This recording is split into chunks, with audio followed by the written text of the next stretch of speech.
ভারত এবং চীনকে নরকুণ্ডের সাথে তুলনা করে তার সোশ্যাল নেটওয়ার্ক প্ল্যাটফর্ম ট্রুথে তিনি পোস্ট করেন।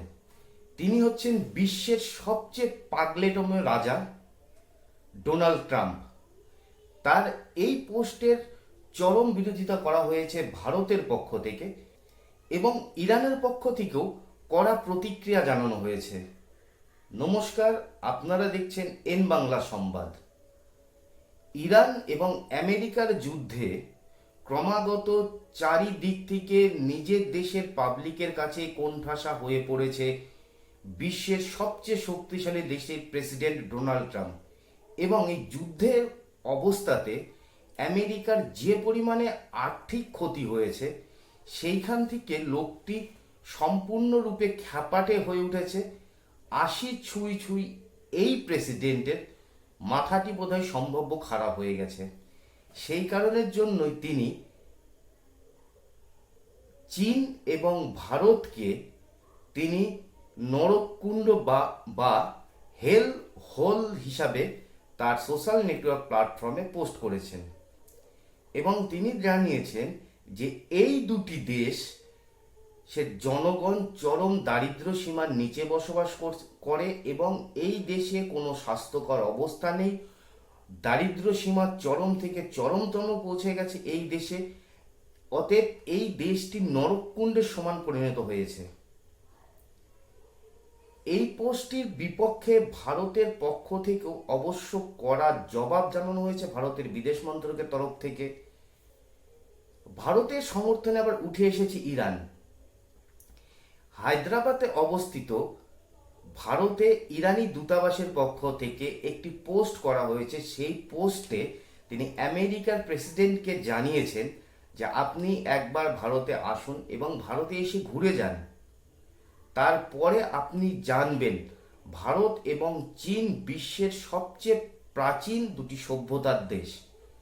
অপরদিকে মুম্বাইয়ে অবস্থিত ইরানের আরেকটি দূতাবাসের পক্ষ থেকে একটি টুইটে আমেরিকার প্রেসিডেন্টকে জানানো হয়েছে যে নরককুণ্ড হচ্ছে তার দেশ, অর্থাৎ আমেরিকা, যে দেশ ইরানের মতন একটি প্রাচীন সভ্যতার দেশকে একবারে ধ্বংস করে দিতে চায়, সেই দেশই এবং সেই দেশের প্রেসিডেন্ট নরককুণ্ডের সমান।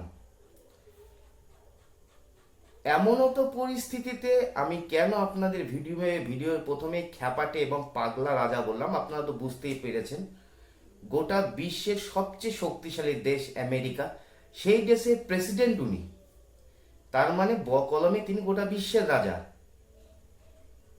এই পোস্ট করা, তার এই পোস্টকে নিয়ে ডেমোক্র্যাট পার্টির যিনি 2028 সালের আমেরিকার প্রেসিডেন্ট পদপ্রার্থী, যিনি এই রিপাবলিকান পার্টির পক্ষে 2028 সালে আমেরিকার প্রেসিডেন্টের পদে নির্বাচনে লড়াই করবেন, তিনি জানিয়েছেন যে ডোনাল্ড ট্রাম্পের এই দ্বিতীয়বারের প্রশাসনে তিনি ভারত এবং দক্ষিণ এশিয়ার যে আমেরিকার মিত্র শক্তি দেশগুলি রয়েছিল, সেই দেশগুলির সাথে তিনি ক্রমাগত খারাপ সম্পর্ক সৃষ্টি করছেন এবং ধীরে ধীরে ভারতকে বাধ্য করছেন রাশিয়ার দিকে ঝুঁকতে, যা আগামীতে আমেরিকার পক্ষে সবচেয়ে সংকটজনক অবস্থা তৈরি হয়ে যেতে পারে।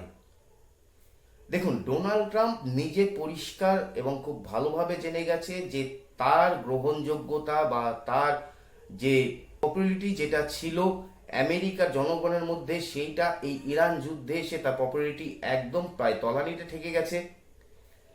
এই পরিস্থিতিতে ডোনাল্ড ট্রাম্প এখন বুঝতে পারছেন না তিনি কি করবেন। তিনি যেই টুইটটি করেছেন যে ভারত এবং চীন নরককুণ্ডের সমান, ঠিক তার কিছুক্ষণ পরে তিনি আবার একটি টুইট করেন। সেই টুইটে তিনি উল্লেখ করেন যে না, ভারত এবং চীন, বিশেষ করে ভারত আমাদের খুব পুরনো বন্ধু এবং ভারতের সভ্যতা সবচেয়ে প্রাচীন, ভারতের মানুষজন সবচেয়ে উন্নত। তো হঠাৎ করে ডোনাল্ড ট্রাম্পের এহানো টুইট করা বা ভারতকে নরককুণ্ডের সাথে বলার উদ্দেশ্যটি হচ্ছে, ডোনাল্ড ট্রাম্প যখন দ্বিতীয়বার তার ক্ষমতাতে আসে তখন আমেরিকার সংবিধানের 14 নম্বর ধারাতে যে আইনটি রয়েছে সেই আইনটি উনি পরিবর্তন করবার চেষ্টা করেছেন বহুবার। সেই আইনে কি বলা আছে? সেই আইনে বলা আছে অন্য কোনো দেশের নাগরিক যদি আমেরিকাতে গিয়ে তাদের সন্তান ভূমিষ্ঠ হয়, তাহলে পরে আমেরিকার সংবিধানের 14 নম্বর ধারা অনুযায়ী সেই সন্তানটি অটোমেটিকলি আমেরিকার নাগরিকত্ব পেয়ে যায়।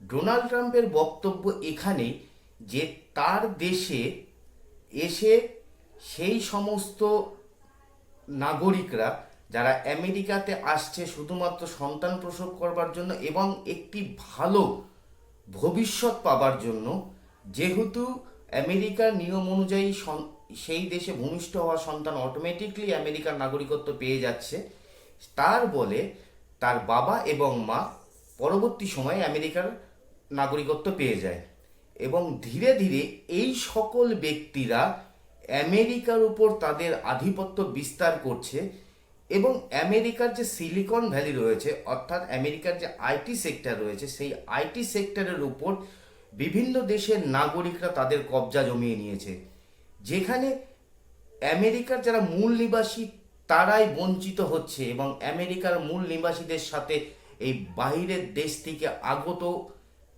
এবং পরবর্তী টাইমে আমেরিকান সিটিজেনশিপ পাওয়া নাগরিকরা তারা আমেরিকার শ্বেতাঙ্গদের সঙ্গে বৈষম্যমূলক আচরণ করছে।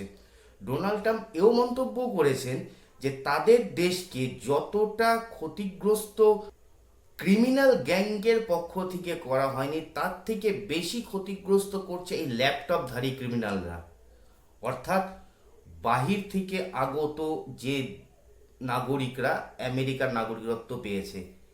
এই দাবি জানিয়ে তিনি আমেরিকান সুপ্রিম কোর্টে শুদ্ধ গিয়েছিলেন যাতে সংবিধানের এই আইনটিকে সংশোধন করা যায়, কিন্তু আমেরিকার সুপ্রিম কোর্টের পক্ষ থেকে পরিষ্কার জানিয়ে দেওয়া হয়েছে যে কোনো প্রেসিডেন্ট তার অর্ডিন্যান্স বলে এই আইনটি পরিবর্তন করতে পারবে না। এই আইনটি পরিবর্তন করতে গেলে সংবিধান সংশোধনের মাধ্যমে করতে হবে, যার জন্য দরকার আমেরিকান পার্লামেন্টে 2/3 ভোট এবং সঙ্গে আমেরিকান যে অঙ্গরাজ্যগুলি রয়েছে সেই অঙ্গরাজ্যগুলির সম্মতি। অর্থাৎ ডোনাল্ড ট্রাম্প আমেরিকান সুপ্রিম কোর্টের কাছ থেকে ধাক্কা খেয়ে এসেছে, তার ফলে তিনি এই সকল উল্টোপাল্টা মন্তব্য করছেন। এবং দ্বিতীয় নম্বর কথা হচ্ছে, এখন ডোনাল্ড ট্রাম্পের জনপ্রিয়তা আমেরিকাতে প্রায় খুব খারাপ জায়গায় নেমে চলে এসেছে। আমেরিকার বাসীর মন জয় করবার জন্য তিনি ভারত এবং চায়নার সম্পর্কে এহেন মন্তব্য করছেন। কি ভাবছেন আপনারা এই বিষয়টি নিয়ে অবশ্যই কমেন্টে লিখে জানাবেন। আজকের মতন এই প্রতিবেদনটি এখানেই সমাপ্ত হচ্ছে।